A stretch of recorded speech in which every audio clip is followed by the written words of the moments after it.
So in my practice, again, I'm a laryngologist, which means I'll see patients with the primary complaints of trouble swallowing, trouble breathing, trouble speaking, or a known head and neck mass.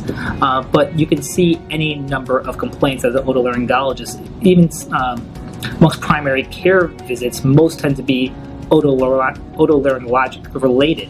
And so you may see some of those refractory cases as well, sore throats, trouble with ear pain, and the like.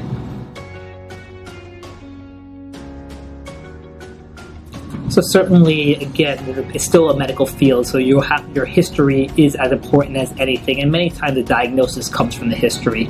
Physical exam is also important, but you're also able to do a number of in-office procedures, be it rigid endoscopy or flexible endoscopy, which patients are able to tolerate awake, which gives a lot of advantages as well.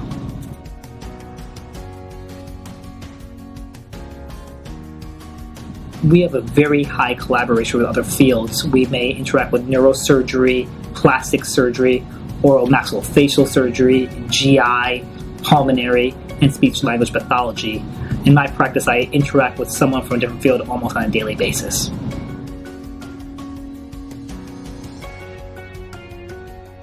Certainly. So as a laryngologist, the main things I'll see are hoarseness, trouble swallowing, trouble breathing. If we take on the trouble breathing one, for example, it is not uncommon to see a patient who was diagnosed with asthma, as asthma is probably the most common feature.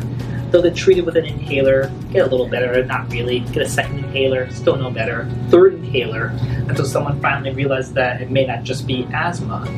And these patients, it's not uncommon for us to find a narrowing in their upper trachea or their subglottis.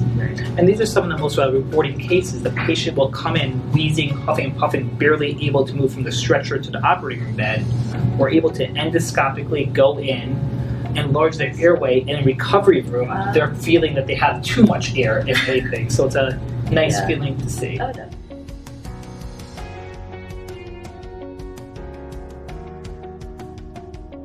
Certainly, I think that the role of robotics has changed. There was an initial trend towards treating patients with cancers of the hypopharynx, oropharynx with radiation. It was effective, but there were some downsides with long-term swallowing issues. The use of the robot has cut down on this.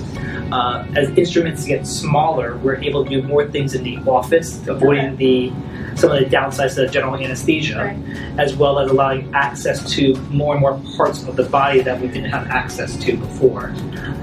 So it is definitely a technology-based field.